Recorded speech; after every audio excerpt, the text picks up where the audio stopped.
वक्त का सतगुरु। साधक को जो भी परमार्थिक लाभ प्राप्त होता है वे अपने समय के सतगुरु से होता है। संत महात्मा चोला छोड़ने से पहले किसी महात्मा को अपनी जगह पर स्थापित करके जाते हैं, क्योंकि जीव केवल अपने समय के प्रत्यक्ष सतगुरु से ही लाभ प्राप्त कर सकते हैं। आज की किश्ती को आज का मल्लाह ही चला सकता है। आज के मरीज को आज के हकीम या डॉक्टर की आवश्यकता है। संसार की प्रत्येक विद्या के लिए भी अपने समय के अध्यापक की आवश्यकता होती है। इसी प्रकार आध्यात्मिक ज्ञान के लिए भी अपने समय के सतगुरु का होना आवश्यक है, क्योंकि इस संसार में प्रत्यक्ष रूप में मौजूद सतगुरु ही शिष्य को गुरु मंत्र के रूप में ऐसी युक्ति प्रदान कर सकता है जिससे प्रभु से मिलाप हो जाता है। किसी महात्मा को अपना गुरु धारण करना शिष्य के वश में नहीं होता।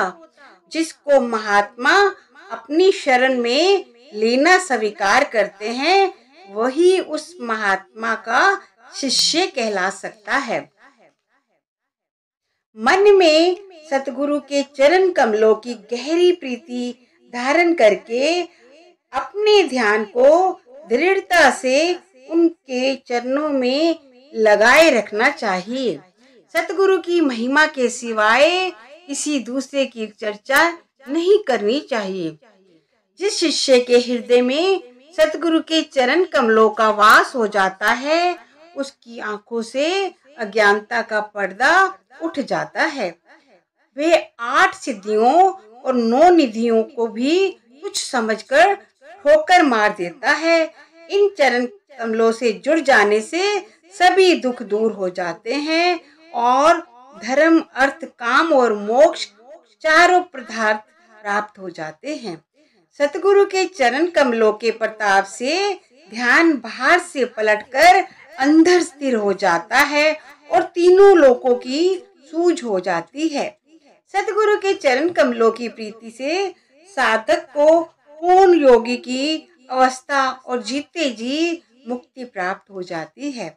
गुरु के चरणों में लिव लगाने से मोह ममता के बंधन टूट जाते हैं।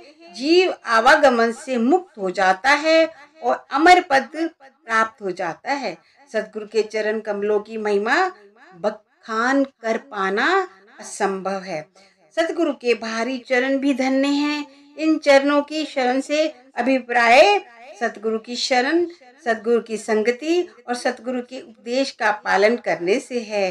परंतु उपयुक्त वर्णन में सतगुरु के चरण कमल उस अद्भुत आध्यात्मिक अवस्था की ओर संकेत करते हैं जिसमें ध्यान अंदर स्थिर होने पर शब्द का अलौकिक प्रकाश दिखाई देता है। संत महात्माओं ने उस अद्भुत प्रकाश को ही सतगुरु के चरण कमल की धूली कहा है।